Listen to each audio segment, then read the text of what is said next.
Hi බලන්න අපි අද කොහෙද යන්නේ කියලා. අපි අද යනවා ලස්සන පන්සලක් බලන්න. අපි දැන් ඉන්නේ ගම්පොළ. ගම්පොළ නගරයේම තියෙන ලස්සන ඓතිහාසික පන්සලක් තමයි සාලියල පුරාණ විහාරය. ආසියාවේ විශාලතම සැතපෙන බුද්ධ ප්‍රතිමා වහන්සේ වැඩ සිටින පන්සල තමයි මේ. බලන්නකෝ අපේ පුතත් දුවගෙන යනවා පන්සලට. ඔයාලා තාමත් මේ පන්සලට ඇවිත් නැත්නම් ගම්පොළ ආපු වෙලාවක මේ පන්සලට එන්න අමතක කරන්න එපා.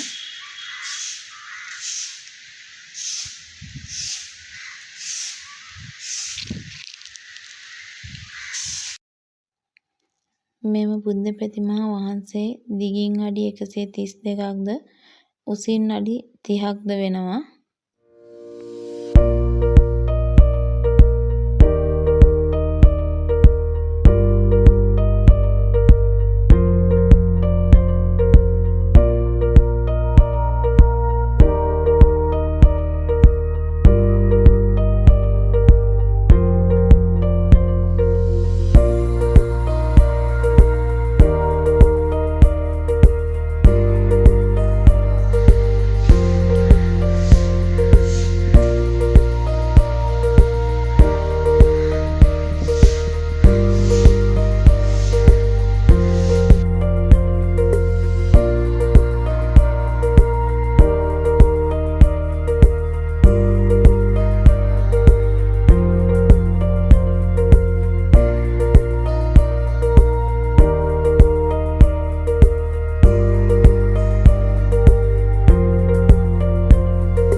මං ඔයාලව අද ඓතිහාසික වටිනාකමක් තියෙන සුන්දර පරිසරයකට රැගෙන ගියා.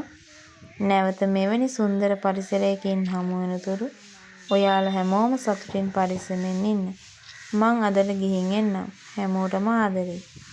තාමත් මගේ channel එක subscribe කරලා නැත්නම් subscribe කරලා ළඟම තියෙන bell icon එක click කරන්න.